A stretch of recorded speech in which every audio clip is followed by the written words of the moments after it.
Bismillahirrahmanirrahim. Assalamualaikum warahmatullahi wabarakatuh.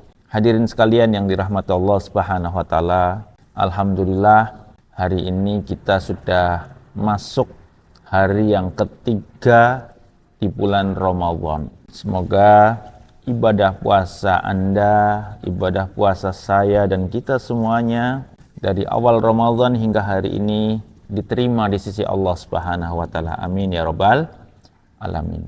Salawat serta salam tetap tercurah kepada junjungan kita, tauladan umat manusia, baginda Muhammad Rasulullah Sallallahu Alaihi Wasallam, keluarga beliau, sahabat beliau, dan orang-orang yang terus istiqomah dalam jalan iman ini kepada Allah Subhanahu Wa Taala. Hadirin sekalian yang dirahmati Allah Subhanahu Wa Taala, di pertemuan yang kedua kemarin kita membahas tentang ciri orang yang bertakwa, di mana yang pertama dari ciri orang yang bertakwa adalah dia senantiasa berinfak, baik di waktu lapang maupun di waktu yang sempit, di waktu lapang maupun sempit.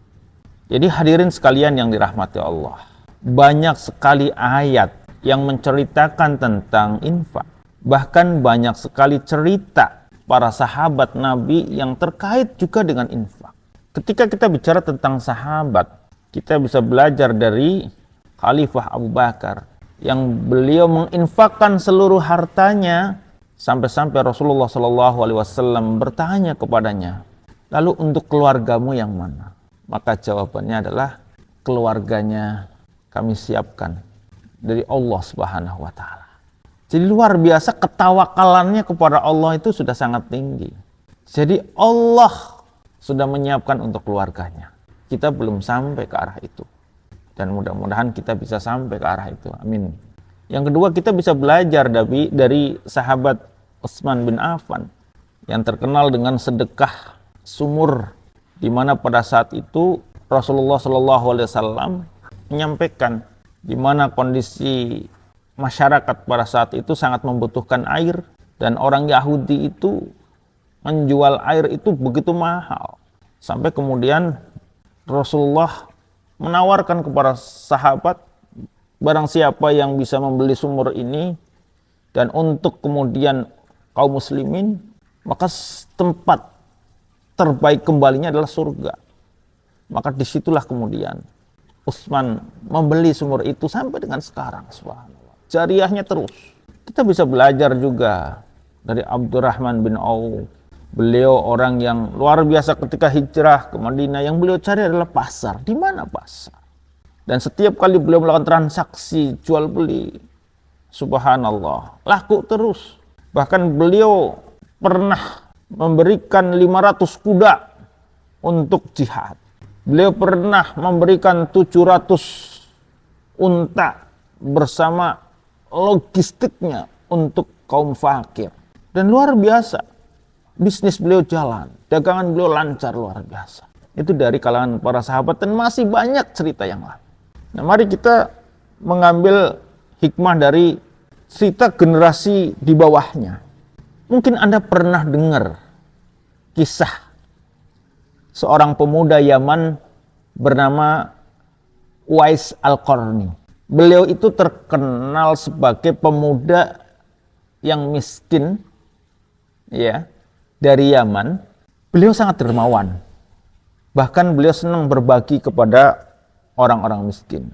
Beliau pernah berkata begini, "Ya Allah, jika ada orang kelaparan, jangan engkau hisab aku karena aku tidak punya apa-apa untuk mereka. Ya Allah, jika ada orang kelaparan, jangan engkau hisab aku karena aku tidak punya apa-apa." Begitu dermawannya beliau. Beliau nggak dikenal di bumi, tetapi beliau dikenal di langit. Sampai-sampai Rasulullah SAW menyampaikan kepada para sahabat, siapa yang minta doa, ya, didoakan oleh Qais Al-Qarni, ya, maka itu akan dikabulkan.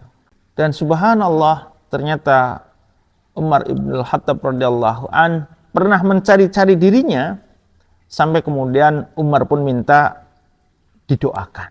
Kedua, mungkin kita jarang mendengar kisah ini, yaitu kisah Ali Zainal Abidin.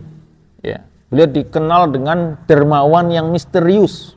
Loh kok misterius? Ya, beliau dikenal sebagai ahli ibadah.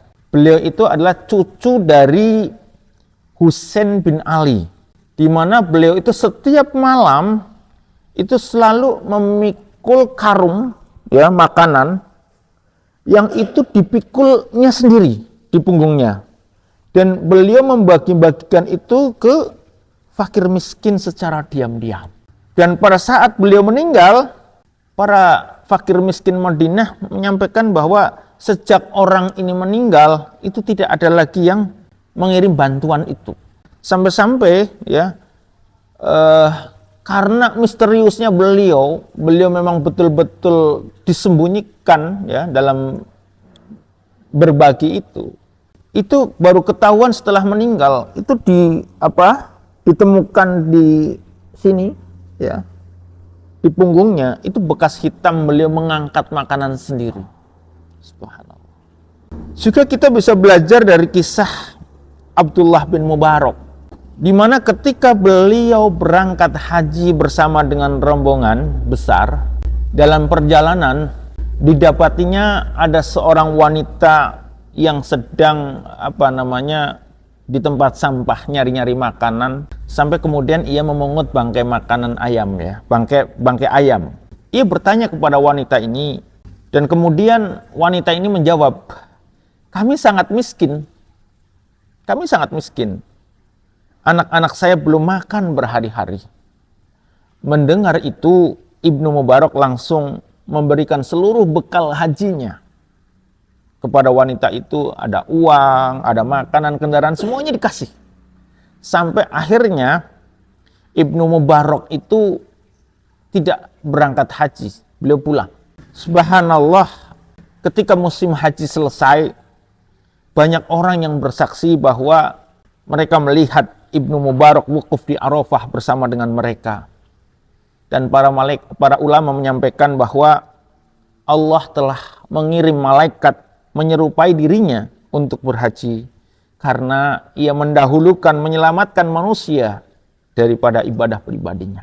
Itulah gambaran kisah para sahabat, para salafus saleh, para ulama yang luar biasa dalam berinfak sebesar apapun. Tidak dilihat besarnya infak, bukan. Jumlah tidak. Tetapi yang dilihat adalah keyakinan atas imannya, ketawakalannya kepada Allah Subhanahu wa taala. Itu yang dilihat oleh Allah. Bisa jadi Anda yang punya uang 1 miliar hari ini berinfak sekarang 10 juta, berapa persentase dari 10 juta dibanding dengan 1 miliar? Hanya sekian persen kan. Tetapi bisa jadi Anda yang hari ini hanya punya uang 10.000 dan kemudian Anda berinfak 5.000. Anda berinfak 50% dari yang Anda miliki. Keren.